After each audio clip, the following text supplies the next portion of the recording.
말씀 우리가 읽었었습니다. 자, 오늘은 하나님의 진노라는 제목으로 말씀을 전하겠습니다. 사도 바울은 우리 지난 시간까지 살펴봤던 것처럼 복음이 무엇인가에 대해서 정의했습니다. 복음은 구원의 능력이다.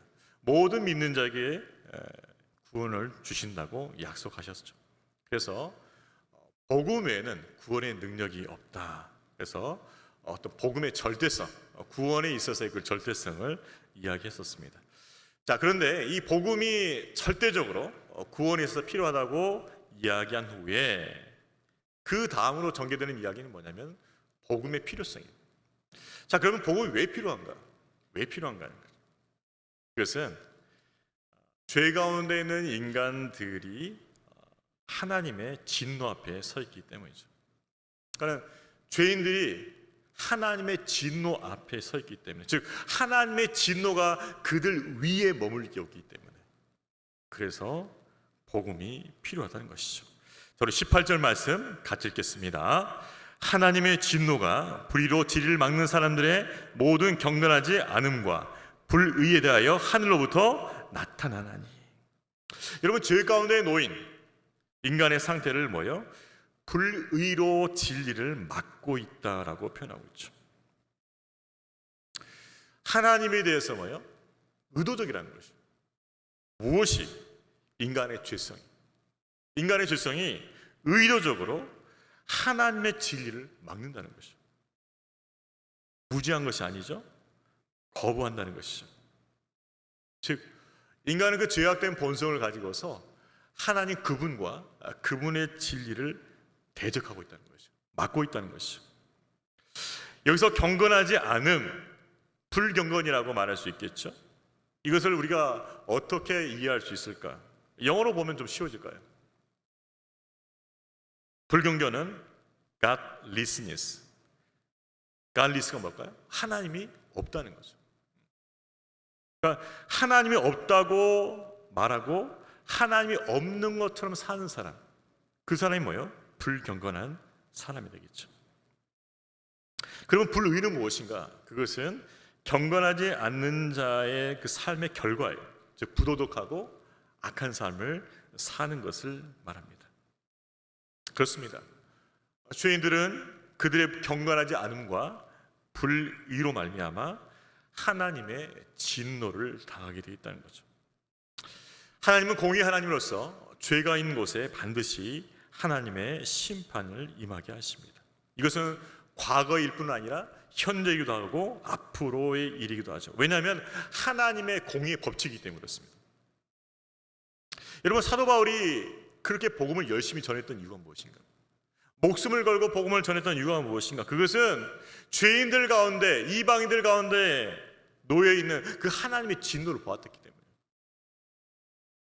그 하나님의 진노에서 내가 건진받았고 복음의 빚진 자가 되었고, 그래서 그 하나님의 진노로 멸망할 수밖에 없는 그 영혼들에 대한 안타까운 마음 때문에 그렇게 목숨을 아끼지 않고 복음을 전했다는 것입니다.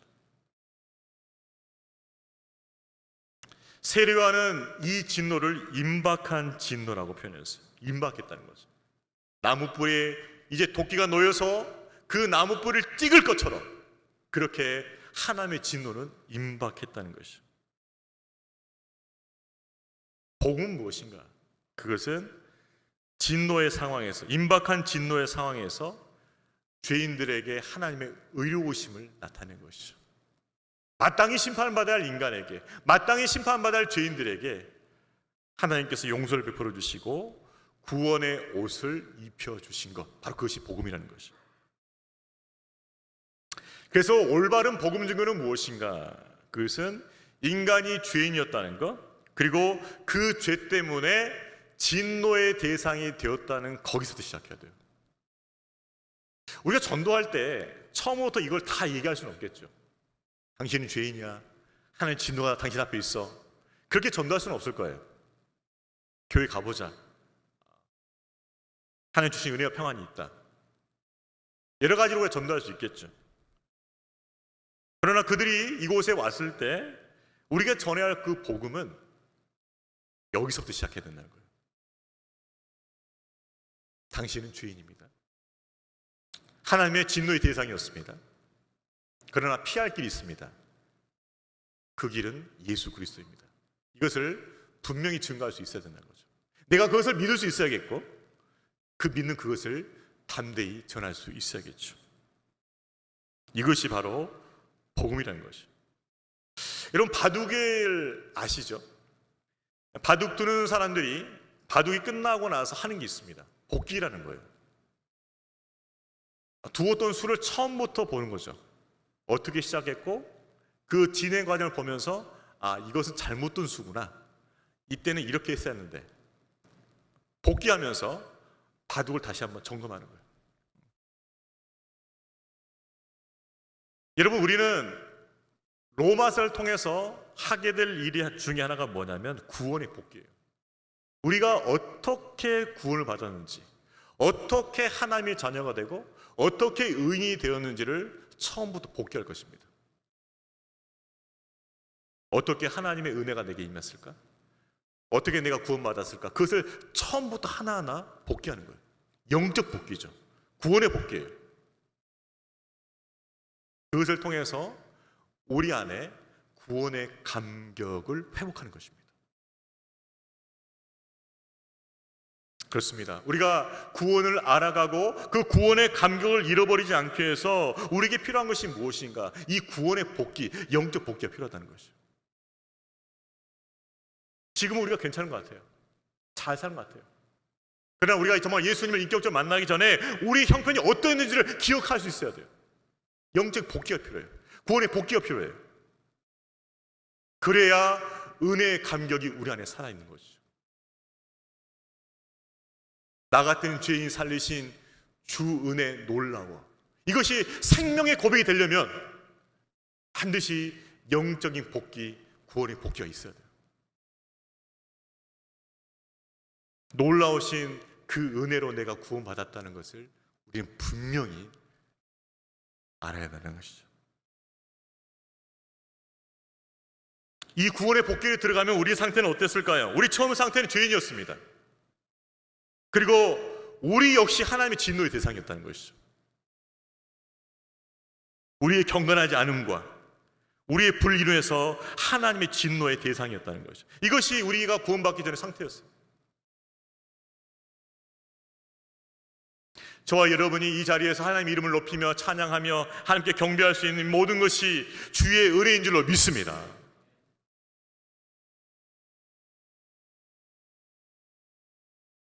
하나님은 그 임박한 진노 가운데서 예수 그리스도 십자가에 피할 길 내신 거예요. 유일한 피할 길이죠. 예수 그리스도 십자가. 우리의 모든 죄를 대속해 주신 그 예수 그리스도의 십자가, 그 십자가, 그 피할 길을 우리에게 내주심으로 우리를 구원하시고 우리를 살려주신 줄로 믿습니다. 그래서 우리는 십자가의 은혜와 사랑을 늘 감사하고 찬송하고 그 은혜를 증거하는 것이죠. 하나님의 진노 가운데서 예수 그리스도 십자가를 통해 우리를 구원하신 주님의 은혜와 사랑에 늘 감사하고 찬송하는 성도들이 되시기를 바랍니다. 여기서부터 시작해야 돼요. 여기서.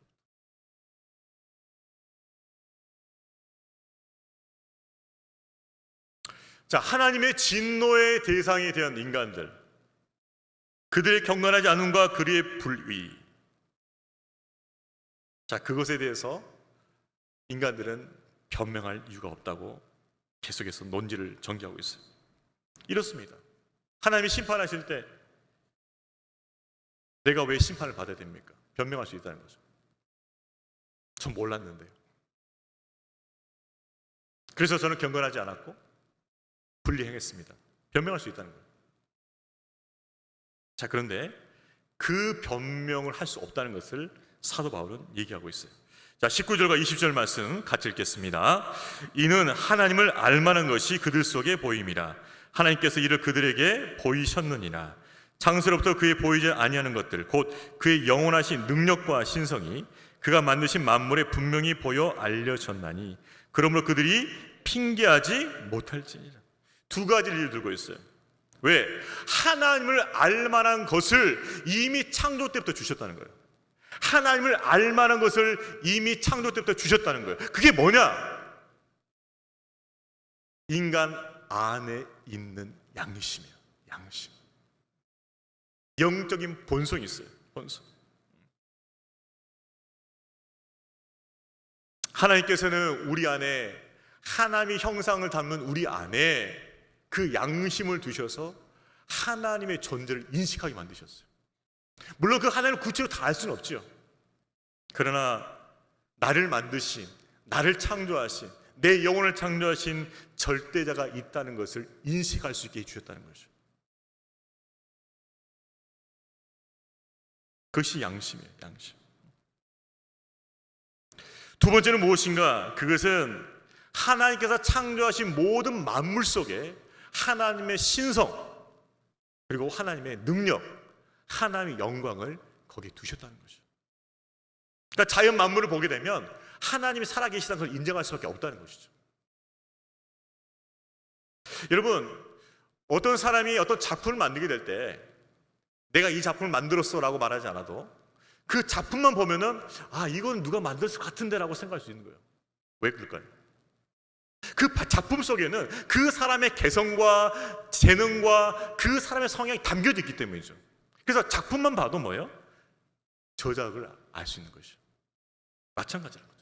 이 모든 만물을 살펴보면 아, 만든 분이 절대주라는 것을 안다는 거죠. 조물주가 있다는 걸 안다는 거죠. 그렇습니다. 하나님께서 만드신 모든 만물에는 하나님의 능력과 신성과 영광이 묻어 있어요. 열린 마음을 보게 되면 볼 수 있다는 것이죠. 루이 암스트롱이 달을 착륙하기 전에 미국에서는 지구 바깥으로 궤도를 돌고 운행하는 우주선을 만들었어요. 최초의 미국 우주 비행사가 존 글렌이라는 사람이에요. 1962년도에 지구 궤도를 돌았습니다. 그 존 글렌이 밖으로 나가서 지구를 바라봤을 때 이런 것을 고백했었어요. 지구 위에나 우주 공간에나 과연 하나님은 존재하신다. 그 광대한 우주와 그리고 내가 살던 그 지구를 바라보니 그냥 영적 본능 같은 것이죠. 하나님은 살아계신다. 하나님이 다 만드셨다. 그게 온다는 거예요. 이분이 또 한참 있다가 다시 한번 또 우주로 나갔어요. 그래서 또 이렇게 간증을 했었어요. 나의 우주 경험은 나의 신앙을 강화시켰다. 우주로 나가서 지구를 보면 창조주 하나님의 영광을 볼 수 있다. 그러니까 모든 만물에 하나님의 그 창조하신 흔적이 다 남아있다는 것이죠. 여러분, 방대한 우주만 그렇습니까? 여러분, 우리 몸 안에 세포를 보세요. 세포. 그 작은 세포지만 그 작은 세포를 구성하는 수많은 밀입자들 보세요. 밀입자. 그 세포 자체가 우주예요. 수많은 밀입자들이 조화를 이루어서 생명을 유지하는 그걸 보면은 그것이 어찌 우연히 만들어졌다고 얘기할 수 있겠어요. 그 세포 자체가 우주예요. 광대한 우주를 보든 아니면 세포의 그 신비한 세계를 보든 우리가 깨닫는 것은 무엇인가? 이 천지 모든 만물을 만들어내신 디자이너가 있다. 창조주가 있다는 것이죠. 창조가 있다는 그 외에는 설명할 길이 없다는 것이죠. 하나님께서 모든 만물을 창조하신 디자이너라는 것이죠. 그것을 우리가 만물을 보면서 피조물을 보면서 그것을 분명히 인식하고 인정할 수 있다는 것이죠. 또 하나님은 어떻게 우리 가운데 인식될 수 있는가? 그것은 우리 삶을 통해 인식될 수 있어요. 보이지 않지만 그분의 살아계심과 그분의 일하심이, 그분의 역사하심이 보여진다는 것이죠. 그래서 우리 믿는 자의 그 삶을 통해서 뭐예요? 안 믿는 자들이 하나님의 살아계심을 분명히 볼 수 있어요. 아, 제가 믿는 하나님은 살아계신 것 같다. 이렇게 고백이 나올 수 있다는 것이죠. 성경에 보세요. 안 믿는 이방 왕들이 믿는 자를 통해서 역사하신 하나님 볼 수 있었잖아요. 느부갓네살 왕이, 다리오 왕이 다 그렇게 고백한 거예요.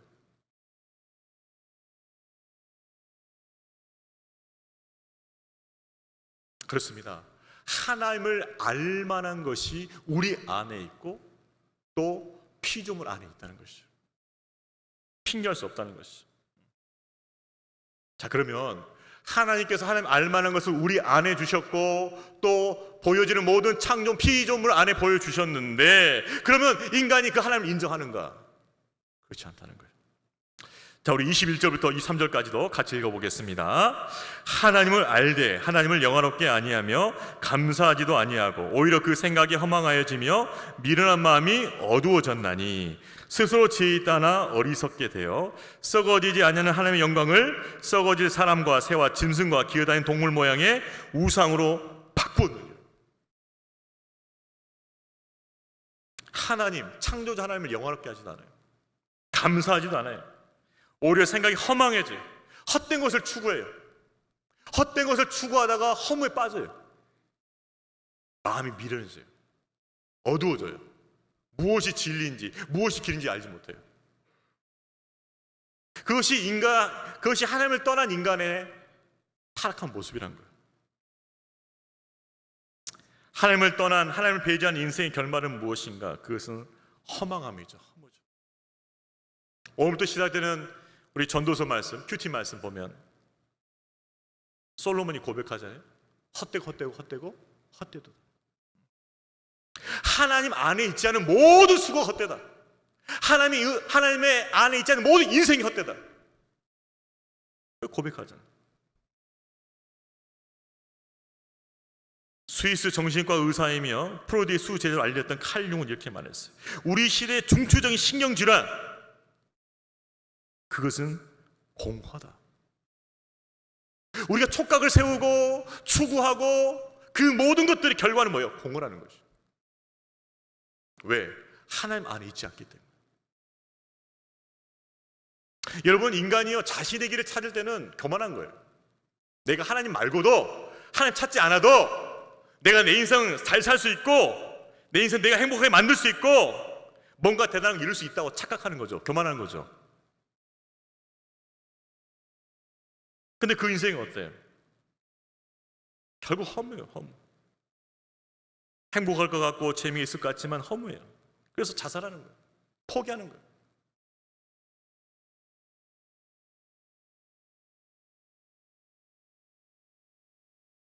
프랑스 사상가인 파스칼이 이렇게 말했습니다. 사람의 마음속에는 한 공간이 있는데 그 공간은 어떤 것으로도 채워질 수 없고 오직 예수 그리스도를 통하여 하나님으로만 채워질 수 있다. 하나의 공간이 있어요. 영적 공간이에요. 왜? 인간은 영적 존재니까. 그 영적 공간이 있는데 그 공간은 다른 어떤 것으로 채울 수 없다는 것이에요. 오직 예수 그리스도를 통해서 하나님으로만 채울 수 있다는 거죠. 그 공간이 있다는 거예요. 그런데 그 공간이 채우지 않으면 어떤 일이 벌어지냐 하면 인간은요 견딜 수가 없어요. 왜? 공간이 비어 있으니까. 어떻게든 채워야 돼. 어떻게든 채워야 돼. 그런데 어두워져 있고 허망해지고 미련해져 있으니까는 뭘 채워야 될지 모른다는 거예요. 하나로 채워낼 그 공간을 다른 것으로 채운다는 거죠. 돈으로, 쾌락으로, 술로, 엉뚱한 것으로 채운다는 거죠. 그러면 엉뚱한 것으로 채웠을 때 그 결과는 무엇인가? 그 목마름은 더 심해진다는 거예요. 여러분 밤새 술 마셔보셨어요? 마시고 나면 아침에 정말 행복해요? 행복해 허탈해요?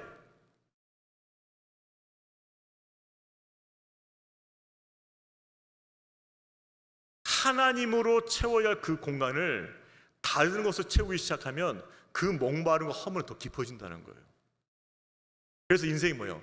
더 비참해지는 거예요.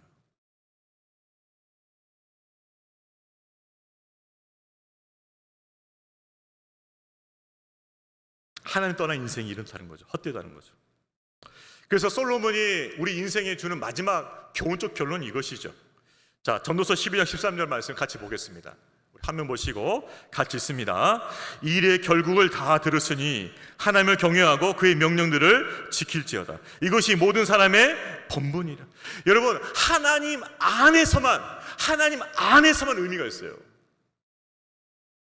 그래서 하나님을 경외하고 그의 명령들을 지킬지어다. 모든 것을, 우리가 누리고 싶었던 모든 걸 다 누려봤어요. 솔로몬은 안 누린 게 없습니다. 다 누리고 나서 헛되다는 것이죠. 결국 의미가 있는 인생이라는 것은 하나님을 경외하는 인생이다, 이렇게 결론을 내린 거예요. 여전히 하나님 밖에서 무언가 찾고 있습니까? 여러분이 추구하는 그 모든 것은 헛되이 끝날 것이에요. 성경이 주는 교훈이에요.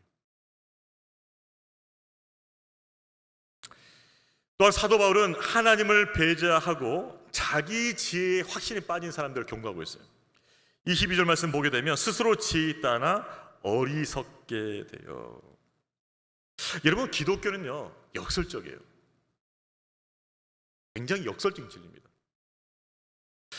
여러분, 우리가 지혜를 가지려고 하면, 내가 지혜를 가지려고 더 많이 노력하고 지혜를 쌓으려고 더 노력하고 뭔가 그 지혜를 더 다듬어 넣어야 한다고 생각하겠죠. 이게 세상적 방식이에요.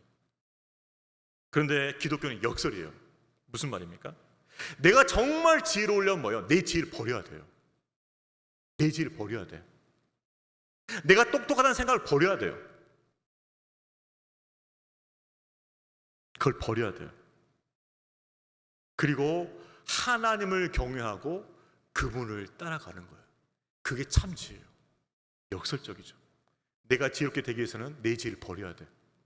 하나님을 경외해야 돼. 그분을 따라가야 돼. 그것이 참 지혜라는 것이죠.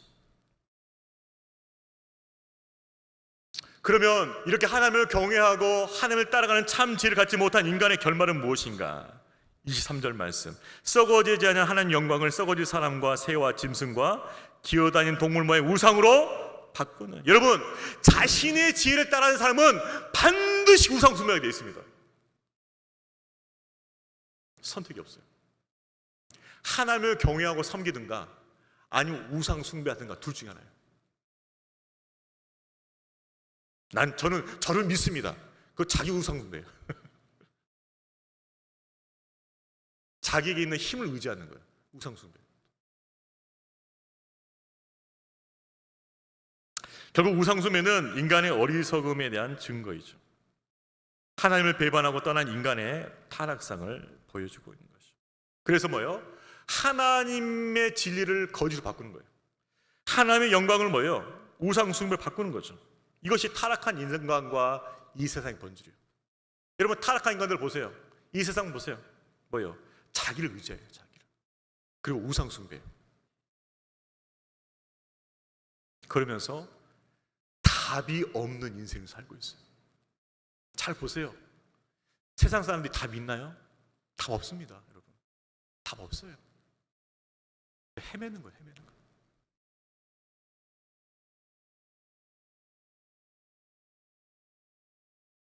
하나님의 은혜가 아니었다면 우리도 그들과 같았어요.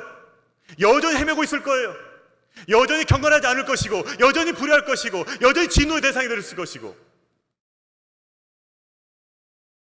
여전히 우상 숭배하고 있을 것이고, 그렇게 살았을 거예요, 우리가. 그러나 그들과 같지 않았던 것은 무엇입니까? 우리를 사랑하사 십자가를 통해 우리를 구원하신 하나님의 은혜인 줄로 믿습니다. 그 은혜. 복음은 은혜예요. 그래서 우리가 자랑할 것은 아무것도 없어요. 하나님의 은혜 외에는 자랑할 게 없단 말이에요. 교회에서 하나님 은혜 외에 자꾸 다른 걸 자랑하기 시작하면 그 교회 문제 있는 교회입니다. 그거. 하나님의 뭘 자랑해? 우리가 여기 있는 것이, 예배드린 것이, 그분을 사랑하고 알게 된 것이 다 은혜인데 뭘 자랑한단 말이에요. 오직 하나님의 은혜만을 자랑할 수 있기를 주의 이름으로 축원합니다. 옆에 분들이 인사합시다. 하나님 은혜만을 자랑하세요. 예. 은혜만을 자랑해야 돼. 인간이 참 지혜를 가질 수 있는 것은 무엇인가? 자기 지혜를 버려야 돼요. 하나님을 경외하는 것이, 그분을 따르는 것이, 그것이 참 지혜라는 것이죠. 여러분, 누군가가 자동차를 만들었어요. 디자인했어요. 디자인대로 공장에서 차를 만들었겠죠.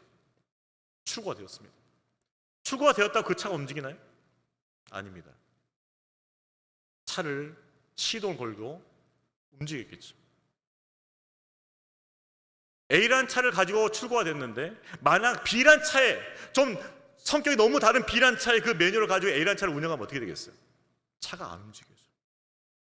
중간에 살 수 있고요, 중간에 사고 나요.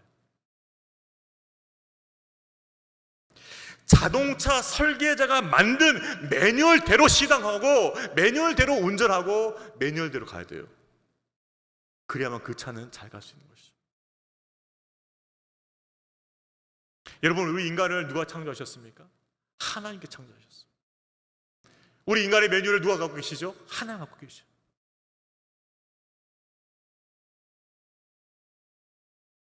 그래서 우리가 하나님을 경외하고 하나님 매뉴얼을 따라야 돼요. 우리를 창조하신 하나님을 경외하고 그분의 매뉴얼을 따르는, 그래서 참 기쁨과 만족과 평안과 행복을 누리는 저와 여러분 되기를 주님으로 축원합니다. 우리는요, 하나님께서 매뉴얼을 주셨는데 자꾸 자기 매뉴얼을 만들려고 그래요. 자기 매뉴얼을, 자기 지혜로 매뉴얼을 만든단 말이에요. 그걸. 그리고 하나님 매뉴얼을 덮어버려요. 분명히 하나님 매뉴얼이 있는데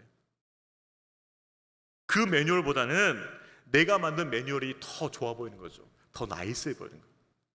내가 생각하는 이 길이 더 나이스하고 더 좋아 보이고 더 인정받고 더 세상적으로 성공할 수 있고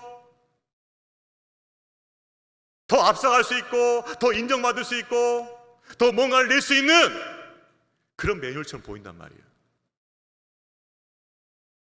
그래서 하나님의 매뉴얼을 내려놓고 내 매뉴얼을 선택한단 말이에요. 그래서 어떻게 되는 거예요? 가다가 서버리는 거예요. 사고 나는 거예요.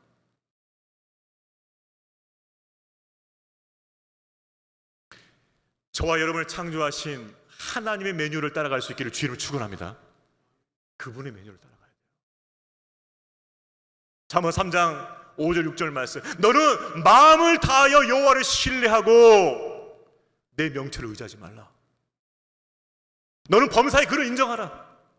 그리하면 너를 지도하시리라. 하나님의 매뉴얼로 너를 지도하시리라. 마음을 다하여 여호와를 신뢰하시길 바랍니다. 범사에 그를 인정하시길 바랍니다. 그분의 매뉴얼을 따라가시길 바랍니다. 그것이 우리를 구원하신 하나님 은혜에 보답하는 거예요.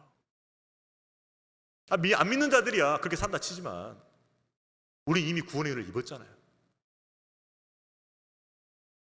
그렇다면 우리는 하나님의 매뉴얼을 따라가야 한다는 것이죠. 바로 거기에 참된 기쁨과 만족과 행복이 있는 줄로 믿습니다. 풍성한 생명을 누리게 되는 줄로 믿습니다. 하나님의 매뉴얼, 그것이 답이에요. 말씀을 정리하겠습니다. 인간의 어리석음은 무엇인가? 그것은 하나님 외에 다른 것을 통해서 자신의 만족과 행복을 추구하는 데 있어요. 그래서 우상 숭배에 빠지고 비참하게 되는 것이죠. 인간의 참된 기쁨과 만족과 행복이 우리를 창조하신 하나님 안에 있음을 믿고 하나님을 가까이 하고 그분과 풍성한 교제를 나누며 그분과 동행할 수 있기를 주의 이름으로 축원합니다. 답은 하나님 안에, 하나님 매뉴얼 안에 있어요. 우리 그것을 놓쳐서 절대 안 돼요. 하나님 안에 거하고 하나님 매뉴얼 따름을 통하여 풍성한 생명을 누리는 복된 성도 되시기를 주의 이름으로 축원합니다. 우리 마지막으로 옆에 분에게 따뜻한 눈빛으로, 정죄하는 눈빛 말고 따뜻한 눈빛으로 하나님 매뉴얼대로 삽시다. 하나님 매뉴얼대로 삽시다. 네, 그렇게 살 수 있기를 축복합니다. 우리 다 같이 나셔서 이 찬양 부르러 가겠습니다.